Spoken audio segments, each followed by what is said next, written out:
Nextly, in our road to riches, riches. No, roots. Yes, we need to work on a couple of properties.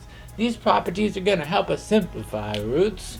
Yeah, it says the root of the product is the product of the roots. Okay, and the root of the quotient is the quotient of roots. We could use exponent properties to show these, but let's do some examples. Yeah, I'm coming up here. What if I want to combine roots? Oh yeah, I can, because I know the root of the product is the product of the roots. Or the product of roots is the root of the products. These are equalities, so they go both ways. This is the square root of 3 times 5. Okay, I'll take it right here. That's the square root of 15. And then, I'm just combining roots at that point. Down here, maybe something more fantastic will happen. This is going to be the square root of, because I know the product of roots is the root of the product. This is 2x over 3 times 3x over 2. Knock, knock. Who's there? How do you multiply the fractions? Straight across. Oh, and they fight. Oh. After the dust settles, the fisticuffs, you end up with the square root of x squared. Oh no! It's going to be x, huh? I thought in the last video you said it was going to be the absolute value of x. And you know what? Properly it is. But wait, there's more. Check your directions. They may say assume all variables are positive. If they say that, you can neglect that whole absolute value dealie. A box. And a flower. Okay, I said you could use these roots to help you simplify, so let's go ahead and do that. This is the square root of, what I'm trying to do is I'm trying to break it up into square pairs. Yes, I'm looking to see if there's any squares inside 50. Sure, that's going to be 25 times 2. Yes! Why did I break it up like that? Because I see that I had a square inside there. So then that gonna be, I'll take it right here. Oh, that's the square root of 25 times the square root of 2. Oh, finish him. What's the square root of 25? It's 5 times the square root of 2. Can I reduce the square root of 2? No, it's irrational, like my ex-girlfriend. Yeah. And a flower. Okay, I don't want to be accused of just doing the easy one, so let's come up here. Oh no! What are you gonna do? I could simplify these guys. I have the third root of 25 x to the fourth y squared times the third root of 5x y to the 12th. Okay, you mean this works for index of 3? It works for any index. Yeah. Okay, so then the root of a product is the product of the roots, and vice versa. This is going to be the third root of 25 x to the fourth times y squared times 5x times y to the 12th. Okay, yeah. So then, this is the third root. 25 times 5? 125. X to the fourth times x is x to the fifth.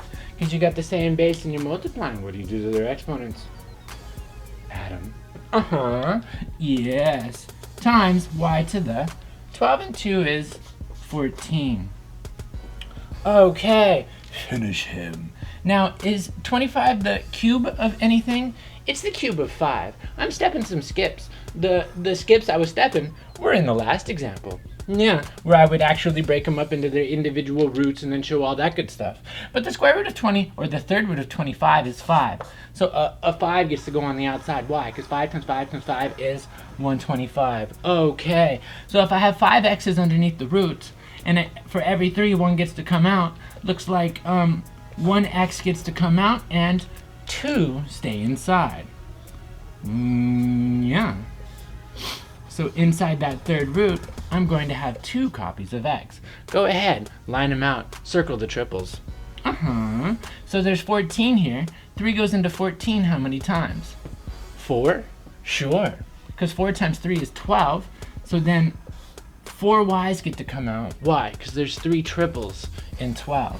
All right, so when I did that division, 3 goes into 14. 4 times that's, oh, I'll do it right here. 14, 3, yes, 4, 12, remainder 2. Oh, so that says 4 comes out, 2 stay inside. So then this is y squared, and then we see we can't simplify that root anymore because I need 3 to get out, there's only 2. I need 3 to get out, there's only 2. Oh man, those are out. Okay. I'm gonna take it to the top so we can talk a bit about division. We know the root of the quotient is the quotient of the roots. So then, over here I can break it down. Oh, that's the square root of 19 divided by the square root of 25. Now, 19's prime, so I know that there aren't 2 numbers that multiply together to be 19. So that's gonna stay the square root of 19 divided by square root of 25. Oh yeah, 5. And you're done. That little trick is gonna help us when we're rationalizing the denominators in the next video. Okay, so it goes both ways. If I had the root of a quotient, I can take the quotient of the roots, and vice versa. So then, this is gonna be the square root of x to the 5th, y to the 3rd, divided by x, y. Okay, if I have the same base and I'm dividing, what do I do to their exponents? Subtract them. Sure, if I have 5 on top and 1 on bottom, they fight. Who wins? The top. And how many do they win by? 4. Sure. If I have 3 on top and 2 on bottom, if I have 3 on top and 1 on bottom, and they fight, who wins? The top or the bottom? The top. How many do they win by? They win by 2. Yes.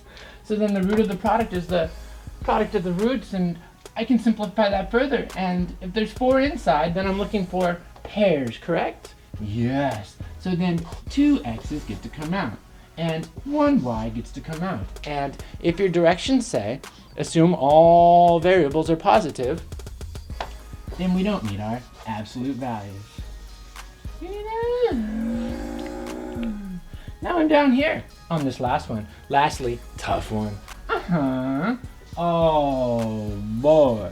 Taking it right here, I do, ooh, that's a 3. Yeah, I do want to factor that numerator. Ooh, wee. Because the root of the quotient is the quotient of the roots. This is the factors of 12. This add to be 7. Are there any? You gotta get that. You gotta get that 4 and 3, x and x. Signs are the same and they're both positive. Positive. And it's still all good. Divided by x plus 3. Tee-hee. Tee-hee. There I see I have the 3rd root of that quotient and they fight. Oh, finish him. That's the 3rd root of x plus 4. And no, we can simplify no more.